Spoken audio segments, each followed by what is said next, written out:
Good evening. On the occasion of Ambedkar Jayanti, on display is competitive politics over the Dalit icon. Prime Minister Narendra Modi, Congress President Rahul Gandhi and other politicians all made a beeline to pay tribute to this social icon, the father of the Indian Constitution. Prime Minister Modi today greeted the nation on Ambedkar Jayanti, saying Babasaheb gave hope to the poorest, the marginalized sections. There was also, of course, that perfunctory politician having a meal with Dalit women. And believe it or not, the Ambedkar Mahasabha today conferred Adityanath, that's Yogi Adityanath, the Chief Minister, the Dalit Mitra Award. So, as every major party now swears by him, even though the position of Dalits in Indian society has barely improved, on left, right and centre, we're asking, is this only competitive politics? Where is the upliftment? On the 127th birth anniversary of Babasaheb Ambedkar, political parties are trying to appropriate his legacy. Every political party wants to appropriate the man who gave independent India our constitution. On left, right and centre today, we ask, who can lay claim to the legacy of Ambedkar? Can any political party appropriate him? Has Ambedkar been reduced to a political battlefield? This Ambedkar Jayanti, political parties and even young independents scrambling to claim his legacy. While the PM credits his position to the father of the Indian Constitution, Bahujan parties call it nautanki. एक गरीब मां का बेटा, अति पिछड़े समाज से आने वाला ये आपका साथी अगर आज देश का प्रधानमंत्री भी है तो ये भी बाबा साहब की ही देन है। बाबा साहब डॉक्टर अंबेडकर के नाम पर अपनी दिखावटी नाटकबाजी बंद करनी चाहिए और इसके स्थान पर अब इनको यानी कि बीजेपी एंड कंपनी के लोगों को इनके अनुयायियों के आत्मसम्मान व विकास एवं उत्थान की तरफ पूरी ईमानदारी व निष्ठा से ध्यान देना चाहिए। In the battle for 2019, everyone wants a piece of Ambedkar. Competitive politics over Ambedkar's legacy and the Dalit vote bank. A formula that paid BJP huge dividends. In 2014, 1 out of every 4 Dalit voted for the BJP. In Lok Sabha 2014, BJP won 40 out of the 84 SC seats. In UP Assembly elections 2017, BJP won 70 out of the 84 SC seats. But is the BJP's claim to the Dalit vote slipping away? Be it the Una case, the Rohit Varbula case, the Saharanpur violence case or the more recent Bharat Bandh on the dilution of the SC-ST Act. The fault lines within the BJP on the issue of Dalit is clearly visible. The opposition trying to cash on the most on it. लगातार पहले दिन से ही आपको हम जागरूक कर रहे हैं कि देखो सरकार कैसे चल रही है। ये सरकारें जहां-जहां भारतीय जनता पार्टी की हैं वहां ज्यादा अन्याय हो रहा है और जो केंद्र का डेटा है वो भी कहता है कि उत्तर प्रदेश में कानून व्यवस्था खराब हुई है। कौन हमदर्द है या कौन हमदर्द का स्वांग रचा रहा है। जो स्वांग रचाने वाला भी अगर वोट लेने की बात करता है तो ये मंजूर नहीं है। ये छलावा है, बेवकूफ बनाने की बात। While the politicians bicker, the Dalit of the day has this to say. आप बीजेपी ले या कांग्रेस ले, राष्ट्रपति चुनाव के वक्त भी हमने रामनाथ कोविंद को देखा और मीरा कुमार को देखा, सिर्फ ये बताने के लिए कि मेरा दलित तुम्हारे दलित से ज्यादा दलित है। दलित को स्वाभिमानी बनने की जरूरत है और समाज उसे बनने नहीं दे रही। In November 2017, Prime Minister Modi inaugurated the Ambedkar International Centre just 2 days before Gujarat polls, where Dalit anger was on the boil. Now, the inauguration of this international centre comes at a time when BJP is trying to claim back its stake on the Dalit icon, having already added the word Ramji to his name in UP. In New Delhi, I'm Sonal Bhairotra Kapoor, NDTV. Can anyone claim Ambedkar's legacy? In studio, we have Ghanshyam Tiwari, spokesperson of the SP.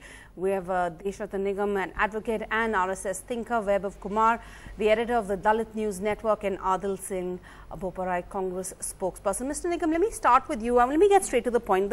Many would say that the RSS and the BJP's efforts to appropriate Ambedkar's legacy have one major significant limitation: the fact that he was an unsparing critic of Hindu religious philosophy and of Hindutva. Given that, many would point out that your appropriation of his legacy can only be superficial, it can only be rhetorical, it can only be symbolic. You can appropriate his image but not his ideology. See, I absolutely don't agree with your viewpoint, and I'll tell you, Bhimrao Ji Ambedkar visited RSS camp in 1939, and he was so pleased to see the equality among everybody, and there were a lot of Dalits and SCs at that point of time.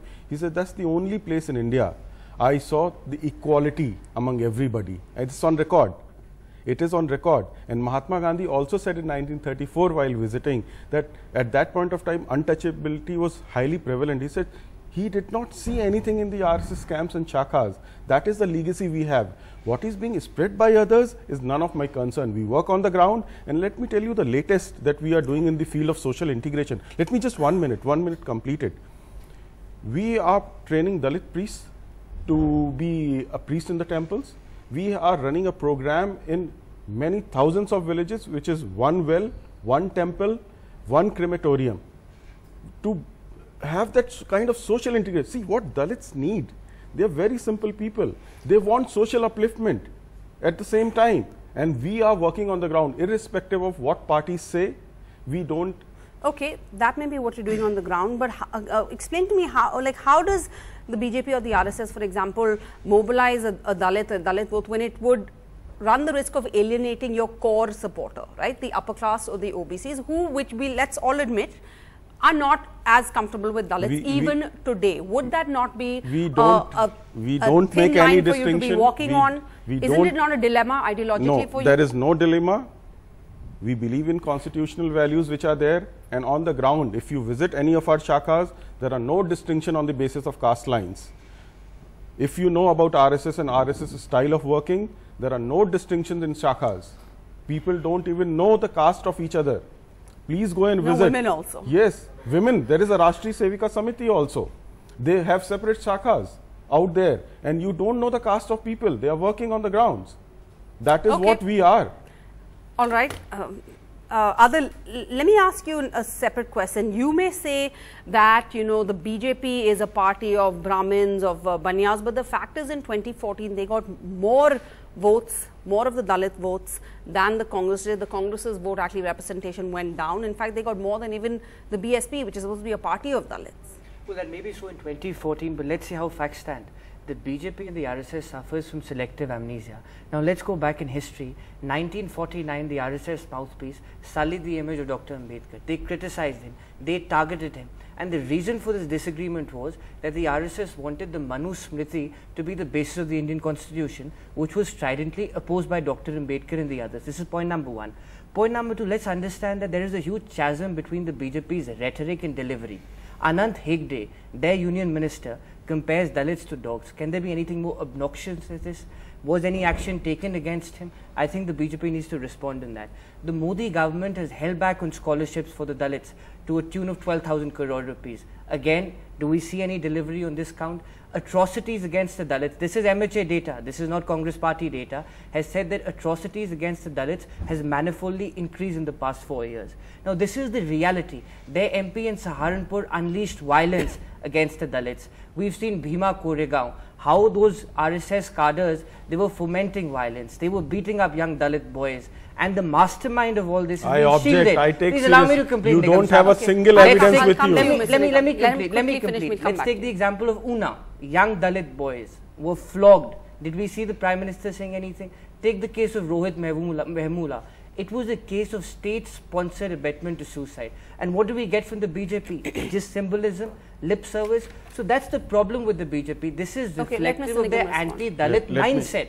They want to subjugate Dalits. And this is actually playing out in terms of their policies. Especially to the fact that he pointed, he referred to Mr. Hegde's statement, right? This again goes back to the question that you can appropriate Ambedkar's image, but can you appropriate the ideology when it goes against your own ideology? The core principles which are enshrined in Constitution, which are brought by Bhimrao Ji Ambedkar, that is what RSS believes in. One.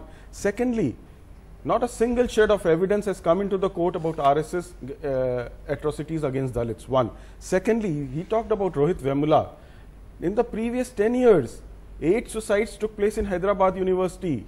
7 of Dalits were during their regime, during Congress regime. Nobody talked about them. They only talked about Rohit Vemula. Say in this case, but the we didn't HRD have- minister intervened. Let's not forget Smriti Irani intervened just this is personally in politicizing. This is politicizing. Selective amnesia is on them, not on us.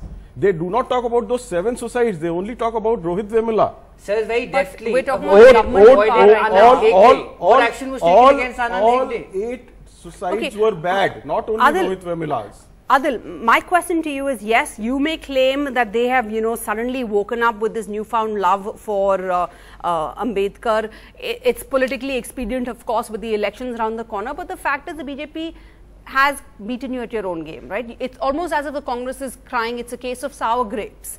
Why has it taken so long, so many decades, when you could have filled up that chasm? There is a chasm and they're filling it now, whether it's only symbolic, whether it's only rhetorical, and whether it's only on the surface. Well, Sarah, you'll agree with me on this, that social stability is an imperative for India.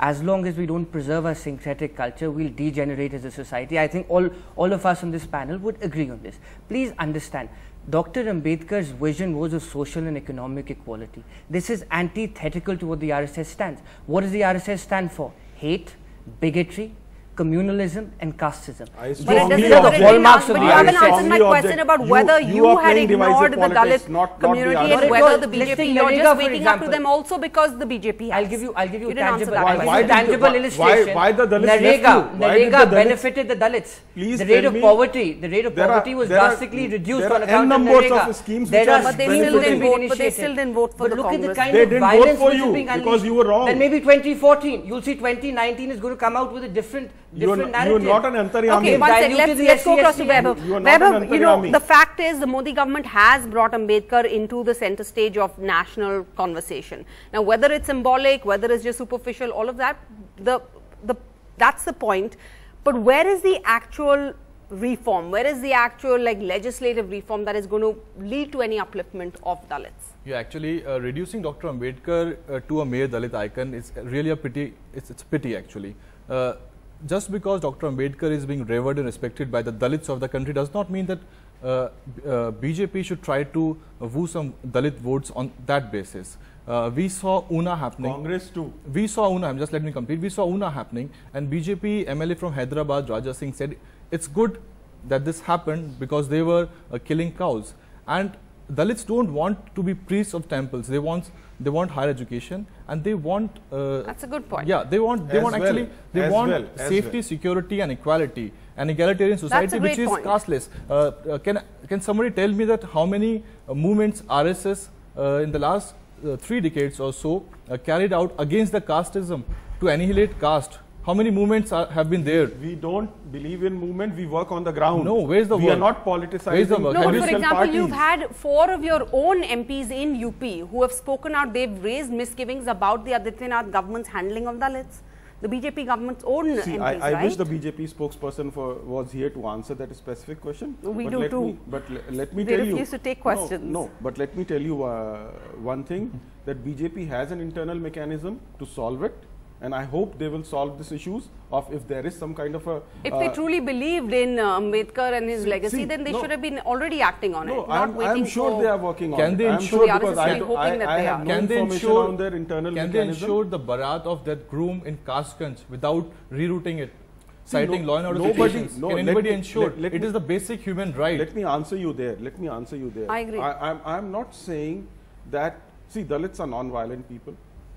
We agree that They are the ones who are facing the violence. The violence they has are been inflicted what on happened, them. What happened in Dalit movement, number of people infiltrated their movement and did lot of violence in recently Dalit agitation that was there. So Dalits are not violent people. They are more worried about their roti rosis. And one thing is very clear about, I'm not saying that atrocities are not taking place. All over India, in rural areas, especially in semi-urban areas, they are taking, that has to be stopped. Every effort, every political party, instead of doing lip service, they must go on the ground and work. I have given you examples of RSS which is working on the ground. Let Congress and BJP also go on the ground and start some kind of social reform programs. It is not sitting in the news channels. this and is the sermonizing. hypocrisy. Okay, Vaibhav, I have a question. So on one hand, there are two narratives, right? We pointed out, you've heard Adil, he's pointed out the Una example, Rohit Vemula, all of that's happened under this government. On the other hand, the other narrative you hear from the Prime Minister again today is that this is the only government, his administration is the only one who has given the kind of due respect that Mr. Ambedkar is supposed to get. What is the reality? Is there a meeting ground? See, had that been the truth or the reality, we would not have seen that 2nd April Bandh that we see. That was the resentment, a kind of anger, the anguish that was deep inside Dalits of the country.